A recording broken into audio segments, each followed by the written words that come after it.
Everyone, I just wanted to do a little video going over, I guess, some commentary and I guess somewhat of a little bit of a guide for Frost Mage. So right now I'm just going to be going over the talent build that I use for most of my Tyrannical dungeons. So the one you see now is what I use for most Tyrannical dungeons. It's a little bit more single target focused. It loses a little bit on the AoE side of things, like I don't take Frostbite and I don't take Sub-Zero. Just because right now I currently don't have 4-set, so I kind of just wanted to lean into our single target being like our best thing currently.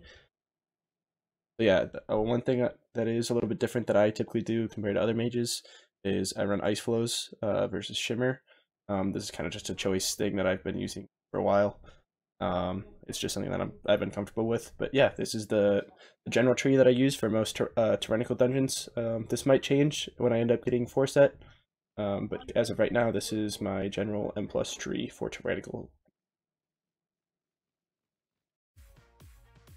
Alright, so I'm going to be going over this 19 Tyrannical. This is a Court of Stars. I'll be using the talent tree that I just showed. That's a little bit more single target focused, just because, again, Tyrannical weak.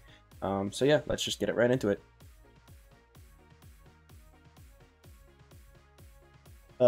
So a few things with Court of Stars. You don't really need to take Remove Curse. There's not really any curses you need to do here, but I just kind of have it in my default M+ build. Other than that, I do take Spell Steal. There are a few things you can spell steal in this dungeon. You can spell steal the fortification from the first group of mobs when they come up. But other than that, just the basic mage build is decent. Obviously, there's not much to go over here in these first few seconds, just because, you know, boat RP. I do have 404 item level. So I'm using Lariat, I'm using a Mice of the Blue, I'm using Chow Globe, I have a Rage Feather. And you can also see my stat breakdown in the bottom left as well, so it doesn't really just matter with the screen, I guess. But yeah. I currently do only have 2-set. Like I said, I don't have 4-set, so I'm going to be a little bit behind compared to most like Frost Mages that do have 4-set or Arcane Mages, because Arcane Mage typically has a little bit of an advantage before Frost Mage gets 4-set. What I'm talking about here is this first mob that comes up in Court of Stars. There's a skip you can do for it. DHs are really good for it, just because they have Imprison, but mages can also do it. You'll see he'll imprison the mob here, and we can just run past.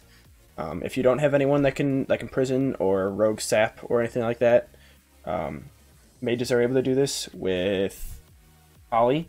The only thing with Poly is that you have to be the first person to pass the mob. I don't know if anyone remembers the Mist of Tyrannus Scythe. Basically, in the first group, you could Poly and run past it, and then all you have to do is invis, and then you drop combat with them. But yeah, so going on here, the main thing that we really need to pay attention to the most is Charging Station, just because it is an AoE. He did end up getting a Charging Station off there, I think. Yeah, he did. Unfortunate. You don't really need to worry about Charging Station if he's the only mob there. But other than that, I'm just doing the typical Frost Mage rotation, Fingers of Frost or Blizzard. I am running the Instacast Blizzard. Again, that's just the typical M+ build.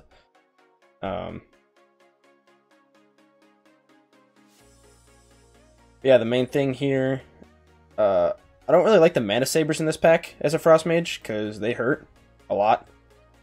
So if I can, I try and focus them down unless I'm not needed for an interrupt on the construct. Something I could be doing better here is I have Spellsteal Bound, and you can see that the Duskwatch guards are getting their fortification off. That's something that we can Spellsteal. I believe it gives both a haste buff and a damage reduction. But yeah.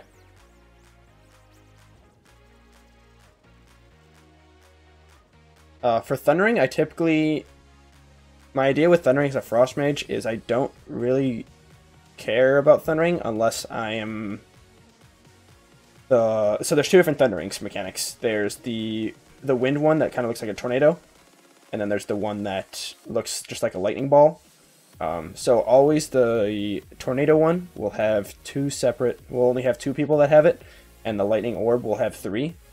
So if you do have the wind one, that's one that you need to make sure that you're someone clearing, because there's only 2 of you compared to the 3 having the orb. So whenever you have the orb, it's not. I mean, obviously it is your job to pay attention to it, but in the long run, it really is more so the person who has the wind. Here I'm casting Blizzard just because it's anything more than 2 target. Technically, that's really only if you have the instacast Blizzard, but I still like doing it on general packs like this, especially if I have Icy Veins rolling. But yeah, I know Grievous is a really bad week for mages just because we have, at least in my eyes, we have no form of actual healing to be done. The only thing we have is like Alter Time. Or Ice Block drops or Grievous stacks, at least for the moment. But yeah, I am wanting to keep my Icy Veins rolling here. I only have 3 seconds left. I don't really have a weak aura for Icy Veins. Frost, at least in my eyes, has been a relatively simple spec to keep track of my CDs. And I know it's odd, I never really used weak auras before. So I've not really been doing it on things that aren't needed. Definitely could be a quality of life thing. And I'm not saying don't use them, just, you know, personal preference type of thing. But yeah. I know in this area, I believe we'll be doing, I think we leave 1 of the pillars active, and that's because at the end of this dungeon, if you have left 1 of the pillars active, you have a shorter RP.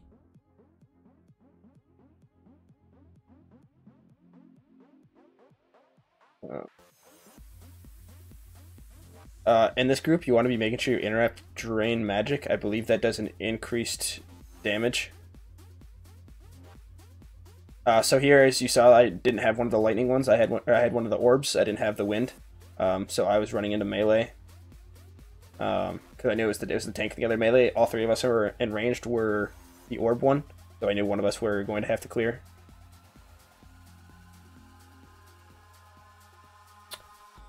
I'm also adding Ice Nova to my rotation for these. I'm only using that after I have Frozen Orb and maybe like a Rune of Power or something out. Ice Nova is just used. I use it to shatter my Frozen Orb. It's not really a huge priority. I think it's technically a DPS loss to Ice Nova if you have like Ice Nova or Fingers of Frost procs or something like that. But yeah.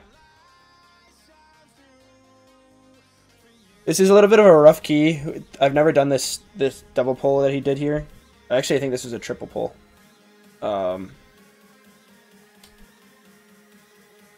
Bursting and Grievous is not a great combination for us.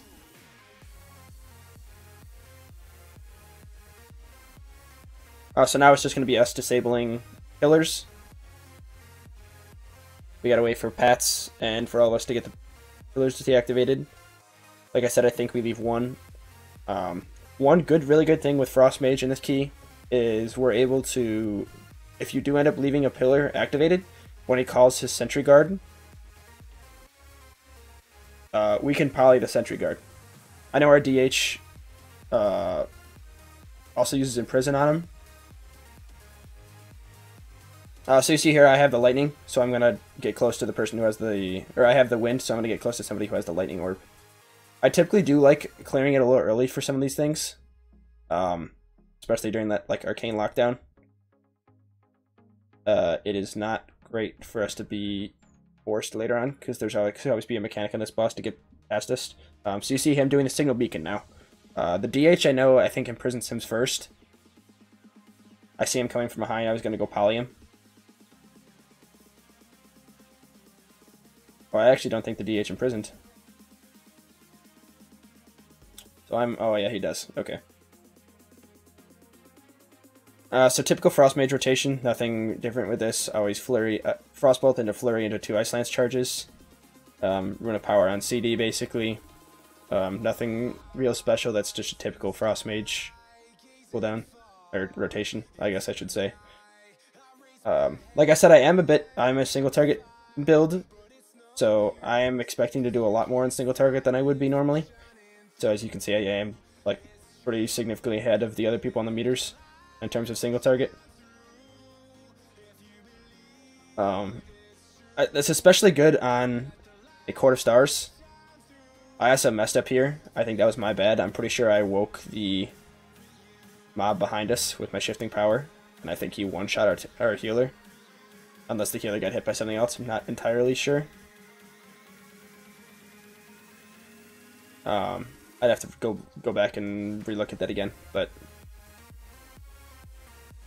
I also really like Ice Flows in this fight because you saw there the one during Arcane Lockdown and two just during any form of the abilities that he casts. I'm using Ice Flows in order to be still casting while moving out of them, so I thought that was pretty beneficial. In this case right here, we don't need to be interrupting charging station at all, just suppress, because charging station only heals allies, it doesn't heal himself. So that's something that you can focus on. You don't need to waste interrupts on charging station.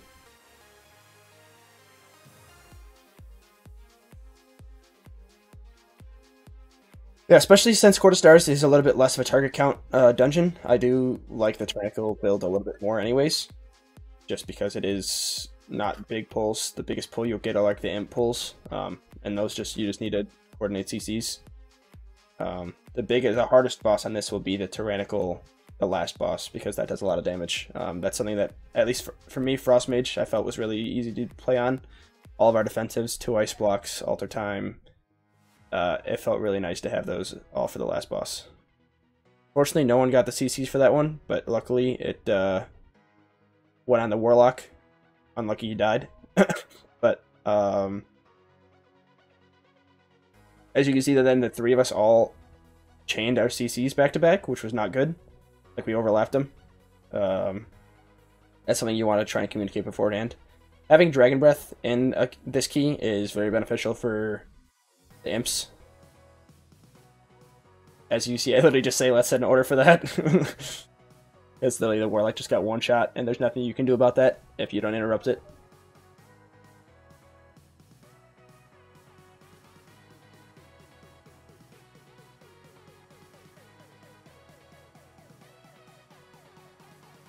It is a little hard to determine when you want to use Icy Veins for packs like these, whether it's for, like this 2-pack, I'm using it because I know the imps are going to be coming. Unfortunately, I think my Frozen Orb actually pulls them. A little unlucky there, but I also used Ice Nova there just because I know my Frozen Orb was currently out, so it's shattered. Obviously not something huge, but something that we can pay attention to. And this pack, especially as Frost Mage, make sure you're getting the charging stations interrupted. Suppress if you can. Suppress we can also Ice Block out of as a Frost Mage.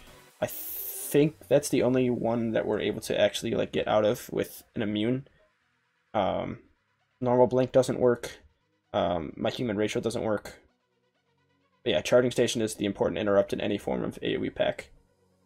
I also do have my rotation in the bottom left over here. So you can see my recent spells casted. I guess that's probably a little bit more beneficial in like live time versus you know, watching them back, but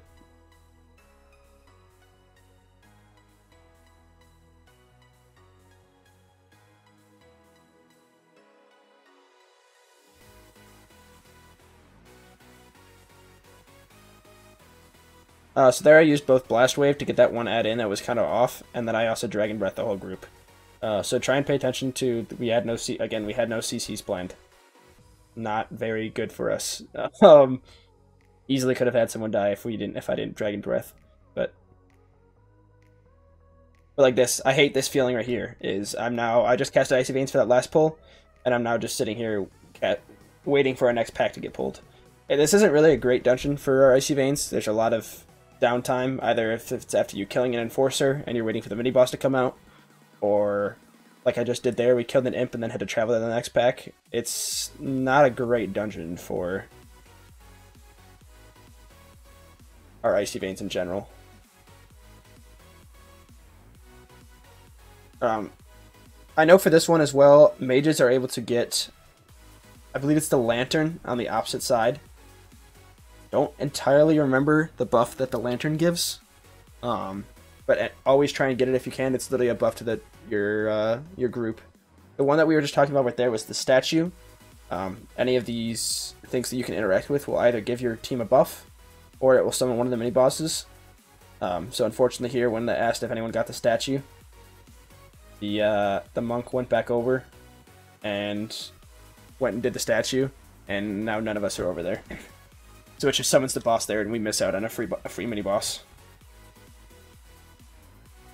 I also like ice flows here for these enforcer guys. Another really good idea is to send your frozen orb into the wall, because the tank will always be tanking these against a wall, because you do need to LOS them, or at least your tank should be tanking them against a wall. Ice flows I enjoy for this, just because I'm able to cast while going around the corner. I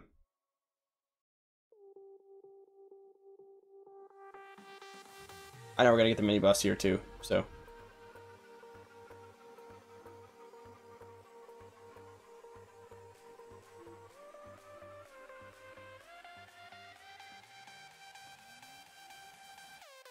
This is relatively it's a lenient, well, not lenient. It is a somewhat tight timer for a +2, but it's pretty lenient for a +1 as long as you don't have any like wipes on bosses. Like we have 7 deaths. We're already down 35 seconds, and we have 14 minutes left. We already have the percent. I think you need. It's 93 point something. I don't remember the exact number. To get to the next room, I'll have to check. You can use MVT, which I have, to check the percent. I know it's 6 point something. I'm not sure the exact number. But again, like this, we just killed that mob. I had 15 seconds of Icy Veins left. Kind of unfortunate, but it's kind of just how it is.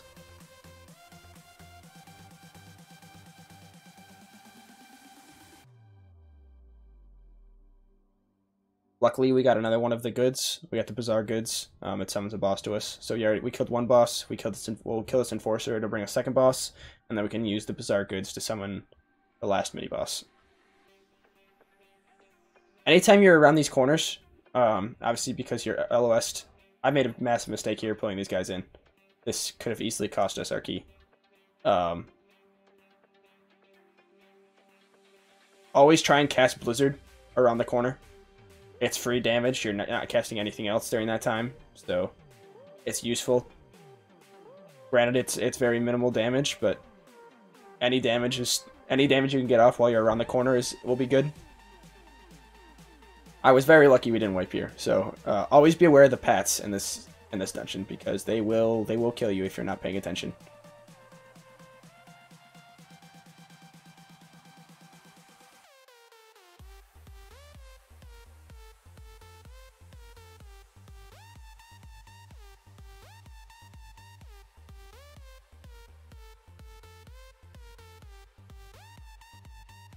It's also really bad for us. This Spellbound Enforcer spawning right next to us. He's actually pulling it.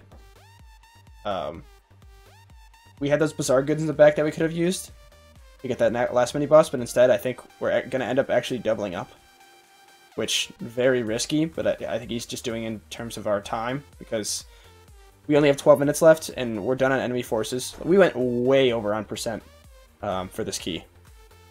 Like the Enforcers, I think give 6.4 or 6.2 or something like that percent. So we're already way over on percent. Yeah, like my Blizzard that I like to cast into a tree. Unfortunately, angles aren't great. And a lot of these dungeons in this season, angles aren't great for us doing our Blizzard on mouse over, or where our cursor is. So we're all moving over here because we did kill the Enforcer, so we're kind of moving away from the mini boss.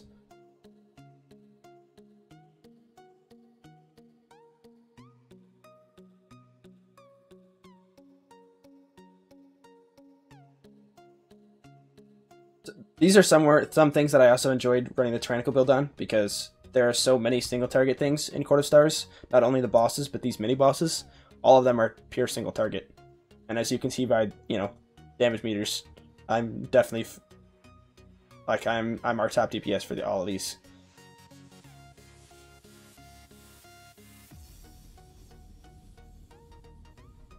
Again, getting the lightning orb, it's not really my main thing to clear, but if I can help out if I can.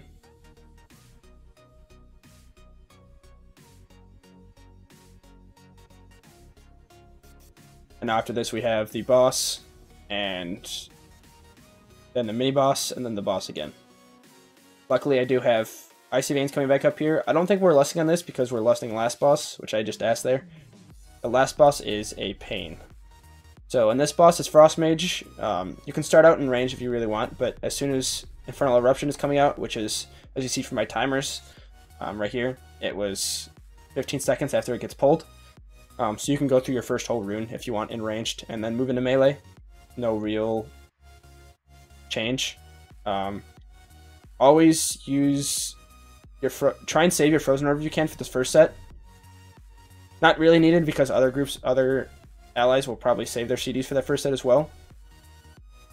But yeah, you're gonna really want to be stacking in melee for these. Make sure you're coordinating the Withering Soul interrupts, shattering your Frozen Orbs if you can here. I'm using Shifting Power just because I didn't have anything else up at the time, and shattering it with Ice Nova. So these are very important interrupts you need to get out as well. Luckily, I counterspelled that last ad and got Monk and I both Dragon Breath and Leg Sweep this ad set before, because on Tyrannical those mobs will hurt.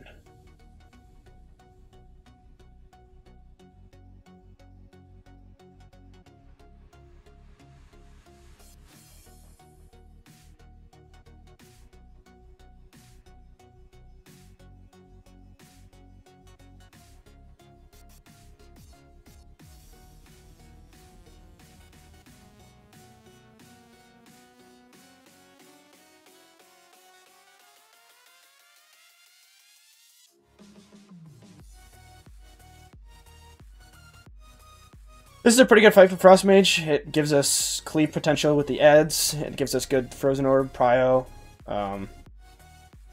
It's not a bad fight at all in general. As you go higher in Tyrannical, his just bleed, or his fire damage that he does to everybody, will end up hurting more and more, obviously. I kind of forgot to get my my cast in me before going there. I almost got stunned, but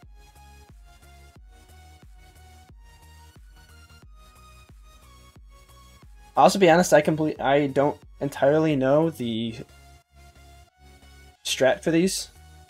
I know that once you get all 5 clues, if you have a Demon Hunter in your group, they can use Spectral Sight, I think is what it's called.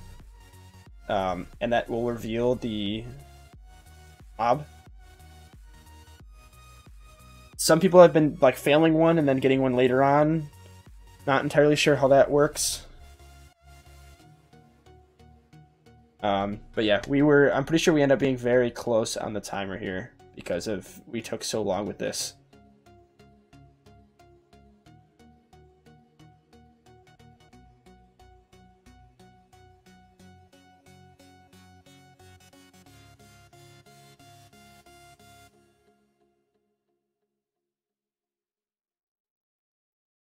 Yeah, the only thing you can really do here, I know Little Wigs helps list all of the things.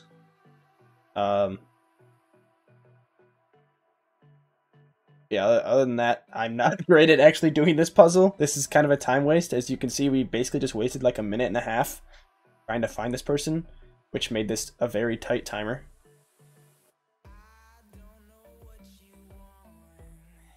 But now we have 7 minutes for this mini boss, which granted it's Tyrannical, not Fortified. This guy in Fortified is basically a boss. The Tyrannical boss is very hard. I know I messed up on the Tyrannical boss, so I'll go over what Frost Mages can do on that. As a mage, we're able to polymorph any of these bats if your team actually doesn't have a form of stun. If anyone played in Season 4 of Shadowlands with the infiltrated mobs, it basically acts the exact same. Any form of hard stun on the bats will work. He does the Shattable Volley, which they did before, I think. Actually, I don't remember if they did Shattable Volley. I know they had the AoE circle, but Polymorph works, Dragon's Breath works. Blast Wave does not work, just because it's not a hard stun, it's just a knockback.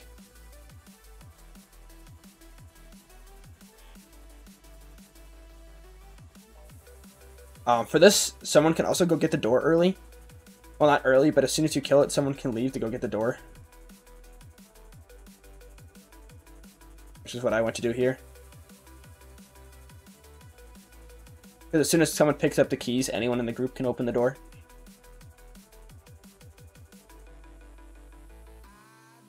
One thing that Frost Mage really needs to do in this last room is baiting the squares. Or baiting the dashes. I do it incorrectly here. I'll go over the correct way to do it. I do it in a somewhat okay way now. But there is a much better way to do it, which is a lot better for the group. You can bait all of the dashes in the exact same square, in the exact same spot. So I'm also communicating to the healer when I'm going to be using my defensives versus when I'll be ice blocking. I said I'd alter first, I'd use defensive second, and I told them I would ice block the third. So yeah, for like I said, for mages, we want to try to be baiting all in the same spot. Range should try and stack up if they can. So this is the Slicing Maelstrom. It's ticking for, it looks to be about 25% of my health every single tick. If I can, I should move back to that exact same spot that I was before, where the image is. So if you look at this room currently, whenever he does the Slicing Maelstrom, whenever he does the Piercing Gale, I believe is what it's called, and they do the dashes, all of these will dash towards where the boss currently is.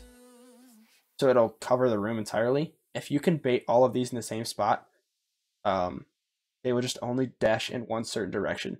So the correct way to do this would be, since I baited here, I move out before he dashes to there, and then as soon as the dash is gone, I go back to the same spot. This would make all of the images in the exact same spot, and something that Frost Mages should do, or any range in general should do, is it makes the boss a lot easier for melee players.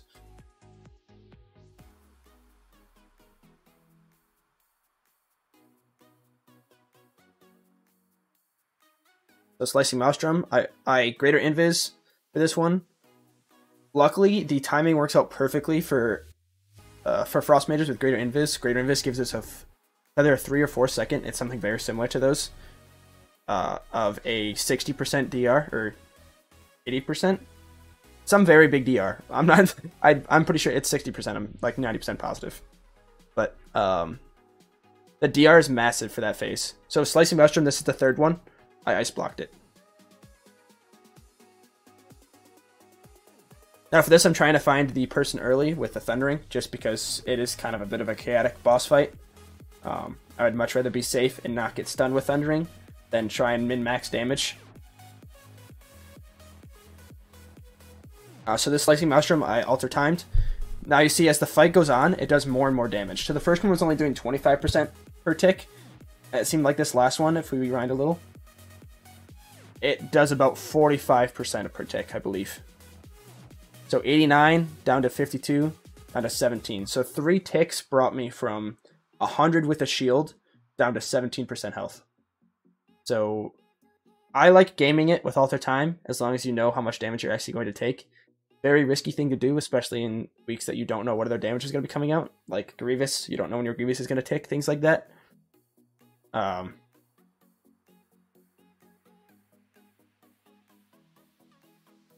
Being a Frost Mage, especially for this, having 2 Ice Blocks for a Tyrannical Court of Stars was very nice. Having 2 immunes for those phases was very helpful to our healer. They could focus on anybody but else.